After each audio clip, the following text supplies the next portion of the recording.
Chapter 3. Young and I had named our car Lou because he came to us with a keychain that said Lou Grubb Chevrolet Ford, and he seemed more like a Lou than a Grubb. Lou was the latest in a series of junker cars that a bogey had bought cheap, counting on his mechanic friend Henry Park to fix things when necessary. That was fine in LA, but as each minute passed, as we drove farther and farther away from Henry and his tools, I worried that every little noise might be Lou's death rattle. We were inching up the twisty cliff road that crosses the Continental Divide when Lou started to sputter and cough. There was no shoulder, only a tinfoil guardrail that could not have kept a mosquito from going over the edge, so a bogey kept going. As we climbed higher, Lou wheezed louder. The check engine light flickered. Oma murmured something to a bogey that I couldn't hear. Young and I, stuffed in the back seat along with the shoeboxes, bags of linens, that damn Buddha, and a cooler, looked at each other and clung to the worn armrests. A bogey shifted Lou into another gear. The car started to slide backward.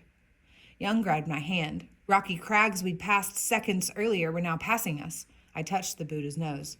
If we go, you go, I reminded him. The gear caught. Lou jerked to a stop, then slowly, reluctantly, moved forward. We finally came to one of those places where you can pull over to let people pass if you're going too slow, which we were. Some jerk in a geo-tracker honked at us, spraying gravel, ping, ping, ping, as he passed, while a bogey struggled to wedge Lou into the tiny pull-off. Young and I got out and inspected the cliff while a bogey fiddled under the hood. It felt good to be standing on solid ground. Did you know that at the Continental Divide, rivers actually change direction? Young asked. Fingers of a breeze teased my sweaty hair. I liked this place, the endless chain of mountains, the scrubby trees clinging like undecided suicide jumpers to the edges of cliffs. I yelled, "Hello!" into the air, hoping for an echo, but there was none. Half an hour and 2 quarts of oil later, we were on our way again. Lou sounded better, but I think it was the rest more than the tinkering that did it. We crested the divide, then began the equally twisty ride down. I was wondering at exactly what point the rivers flowed in opposite directions, but Young was asleep and I didn't want to bug her. After we left the mountains behind, the ride flattened out. I almost preferred being in a state of panic. Now I had nothing to do except sit and think about how much I missed my friends, my soccer team, our old hangouts. You don't know what you've got till it's gone. You don't know what you've got till it's gone. That's what Soo Jin had said to me the night before we left. I know it's corny, but for this situation, it's applicable. Soo Jin was always into prepackaged words. Her other favorite line was, "If you love something, set it free," and blah, blah, blah. I can't remember the rest. I think she got them off posters in card stores. Soo Jin was my girlfriend. She was also Young's best friend, so I didn't have to sneak around to see her. A lot of Korean parents are strict, but not as bad as a bogey.